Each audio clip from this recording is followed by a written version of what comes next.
Hi friends, welcome to relax recipes. இன்றைக்கி நம்ம ரொம்ப சிம்பிளான அதே சமயம் இந்த கோடைக்கு ஏற்ற மாதிரி ஒரு லஞ்ச் பாக்ஸ் ரெசிபி தான் பார்க்க போகிறோம். தயிர் சாதம் எப்படி கிளறலாம் அப்படின்னு இன்றைக்கி நம்ம பார்க்கலாம்.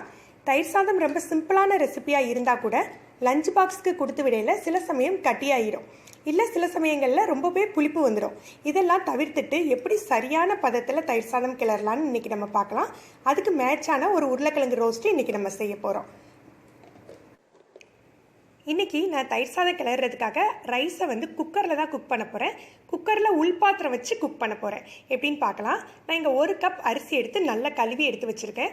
நீங்கள் பச்சரிசியில் தான் தயிர் சாதம் பண்ணணும், அதில் தான் நல்லா வரும் அப்படின்னு இல்லை, நம்ம நார்மல் சாப்பாட்டு அரிசியில் கூட நல்லா வருங்க. 1 கப் அரிசிக்கு 3 கப் தண்ணி சேர்த்துக்கிறேன்.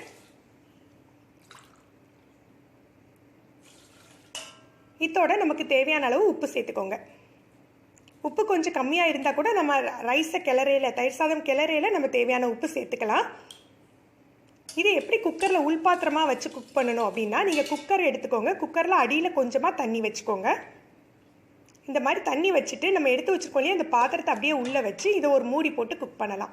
இப்படி பண்ணுறதுனால அந்த மூடியோட மேல் பாகத்தில் பருப்போ இல்லை வெஜிடபிளோ வேணால் வச்சு நம்ம குக் பண்ணிக்கலாம். அதே சமயம் ரைஸும் உங்களுக்கு அடிப்பிடிச்சிக்காமல் நல்ல பதமாக உங்களுக்கு வெந்து கொடுக்கும். இதை மூடி ஒரு 5 அல்லது 6 விசில் மிதமான தீயில் குக் பண்ணிடுங்க. ரைஸ் வேகிறதுக்குள்ளே நம்ம உருளைக்கிழங்கையும் வேக வச்சிடலாம்.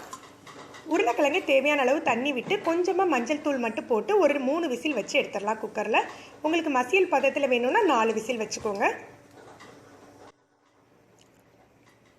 ரைஸை 5 விசில் வச்சு எடுத்துட்டேன். தயிர் சாதம் கிளறதுக்கு மெயினானது தயிர் மட்டும் இல்லைங்க. நம்ம லஞ்ச் பாக்ஸுக்கு கொடுத்து விடையில் தயிரோட பால் வெந்நீர் 3 சேர்த்து தான் நம்ம மிக்ஸ் பண்ணிக்க போகிறோம். இப்போ அந்த ரேஷியோவை நம்ம பார்த்துடலாம். பாருங்கள், தயிர் 2 அல்லது 3 ஸ்பூன் தயிர் போதுமானது. 1 கப் காய்ச்சி ஆற வச்ச பால் எடுத்துக்கோங்க. 1 கப் அளவுக்கு பால் தேவைப்படுங்க. அதே போல் அதே அளவுக்கு உங்களுக்கு வெந்நீர் எடுத்துக்கோங்க. வெது வெதுப்பான தண்ணி இருந்தாலே போதுமானது. அது போக தாளிக்கிறதுக்கு கடுகு, உளுந்தம்பருப்பு, கருவேப்பிலை, கொஞ்சமாக இஞ்சி தட்டி எடுத்துக்கோங்க, இல்லை துருவி எடுத்துக்கோங்க. கொஞ்சம் காஞ்ச திராட்சை, பச்சை மிளகாய், காஞ்ச மிளகாய் 2மே எடுத்துக்கோங்க, நல்ல வாசம் கொடுக்கும். அப்புறம் மல்லி இலை. இப்போ நம்ம தயிர் சாதம் கிளறிடலாம். இப்போ ரைஸை நல்லா மசிச்சு விட்டுக்கலாம். சும்மா கரண்டியாலேயே 2-3 தடவை மசிச்சுக்கோங்க. மசிச்ச பின்னால் நம்ம தயிர் சேர்த்துக்கலாம்.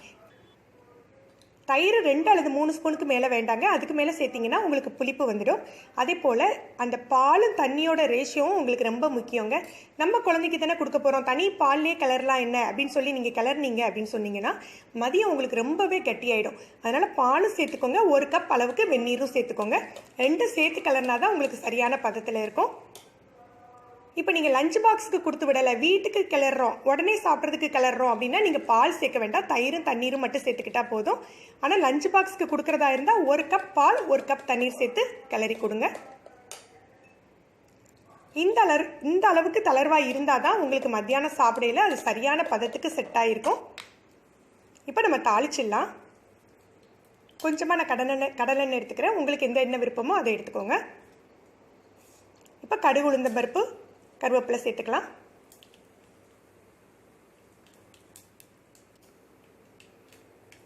அப்புறம் இஞ்சி தட்டி போடுறதுக்கு பதிலாக துருவி போட்டிங்கன்னா உங்களுக்கு ஃப்ளேவர் எல்லா இடத்துலையும் உங்களுக்கு கிடைக்கும் தயிர் சாதத்தில். அதனால் இஞ்சி சேர்த்துக்கோங்க.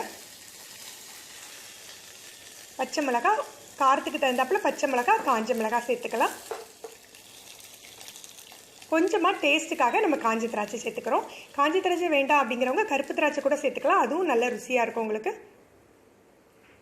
இப்போ நம்ம வெட்டி வச்சுருக்கோம் இல்லையா மல்லி இலை, அதில் பாதியை தாளிப்பில் சேர்த்துடுங்க, பாதியை தயிர் சாதத்தில் டேரெக்டாக சேர்த்துடுங்க. எப்போதுமே மல்லியை கட் பண்ணையில் காம்போடு சேர்த்து கட் பண்ணிக்கோங்க, அதில் சத்தும் ஜாஸ்தி, உங்களுக்கு வாசமும் ஜாஸ்தி. இப்போ நம்ம தாளிப்பு எடுத்து தயிர் சாதத்தில் கொட்டிடலாம். தயிர் சாதத்தெல்லாம் அடுப்பில் வச்சு கிளறணும் இல்லைங்க, தாளித்து கொட்டினாலே போதுமானது. நீங்கள் இப்போ டேஸ்ட் பண்ணி பார்க்கல உங்களுக்கு புளிப்பே தெரியாதுங்க. ஏன்னா இப்போ நம்ம பாலும் தண்ணீரும் சேர்த்து தான் கிளறியிருக்கோம். ஆனால் இதை நீங்கள் லஞ்ச் பாக்ஸுக்கு கொடுத்து விடையில் ஒரு 3 hours 4 hours கழித்து சாப்பிடையில அவங்களுக்கு புளிப்பு எல்லாமே கரெக்டாக செட் ஆகிடும். அதனால் இப்போ உங்களுக்கு உப்பு மட்டும்தான் தெரியும், அந்த டேஸ்ட்டு கரெக்டாக தெரியாது. 3 hours 4 hours கழித்து சாப்பிடையில உங்களுக்கு பர்ஃபெக்டாக இருக்குங்க. இப்போ நம்ம உருளைக்கிழங்கு ரோஸ்ட் பண்ணிடலாம். உருளைக்கிழங்கு முதல்ல தோல் எடுத்துக்கலாம். இந்த தயிர் சாதத்துக்கு தொக்கு பச்சடி இதெல்லாம் கூட நல்லாயிருக்கும். ஆல்ரெடி நம்ம சேனலில் வந்து ஆந்திரா மல்லி சட்னி போட்டிருக்கோம். அந்த ரெசிபியோட லிங்கை நான் கீழே டிஸ்கிரிப்ஷனில் கொடுக்கேன். உங்களுக்கு தேவைப்பட்டால் எடுத்து யூஸ் பண்ணிக்கலாம். அதுவும் உங்களுக்கு தயிர் சாதத்துக்கு நல்ல காம்பினேஷனாக இருக்கும். இப்போ உருளைக்கிழங்கை உதிர்த்து விட்டுட்டு நம்ம காரத்துக்கு தேவையான அளவு மிளகாய்த்தூள் உப்புத்தூள் சேர்த்துக்கலாம்.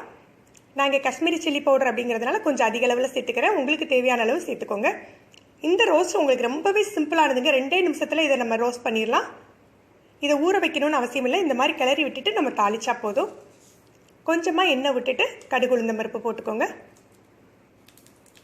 கூடுமான வரையில் நம்ம ரிஃபைண்ட் ஆயிலை தவிர்த்துட்டு இந்த மாதிரி கடலெண்ணெய் நல்லெண்ணெய் யூஸ் பண்ணால் நம்ம ஹெல்த்துக்கு நல்லது, வாசமும் நல்லாயிருக்கும் உங்களுக்கு. இப்போ ஒரு வெங்காயம் கட் பண்ணி சேர்த்துருக்கேன். வெங்காயம் ரொம்ப பொன்முறுவலாக வாடணும்னு அவசியம் இல்லைங்க. ஒரு 3/4 பதம் வாடினாக்களே நம்ம வந்து உருளைக்கிழங்கை சேர்த்து வதக்கிடலாம். 2 சேர்ந்து ரோஸ்ட் ஆகிடும் உங்களுக்கு. இந்த ஸ்டேஜில் நம்ம உருளைக்கிழங்கை சேர்த்துடலாம்.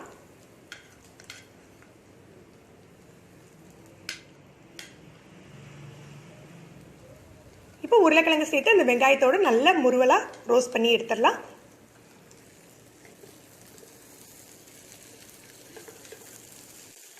இது ரொம்ப நேரம் எடுத்துக்காதுங்க. 1 அல்லது 2 நிமிடத்தில் நல்லா ரோஸ்ட் ஆகிடும்.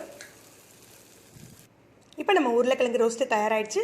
நம்ம தயிர் சாதம் உருளைக்கிழங்கு ரோஸ்ட் 2மே தயாராகிடுச்சு. நீங்கள் இந்த ரெசிபியை ட்ரை பண்ணி பாருங்கள். இதை பற்றின உங்களுடைய கருத்துக்களை கமெண்ட்ஸில் சொல்லுங்கள். உங்களுக்கு இந்த வீடியோ பிடிச்சிருந்தால் லைக் பண்ணுங்கள், ஷேர் பண்ணுங்கள். இது வரைக்கும் நம்மளுடைய சேனலை சப்ஸ்கிரைப் பண்ணாதவங்க சப்ஸ்கிரைப் பண்ணிக்கோங்க. மறக்காமல் கீழே உள்ள பெல் பட்டனை ப்ரெஸ் பண்ணிக்கோங்க. மேலும் ஒரு புதிய வீடியோவில் உங்களை சந்திக்கிறேன். நன்றி.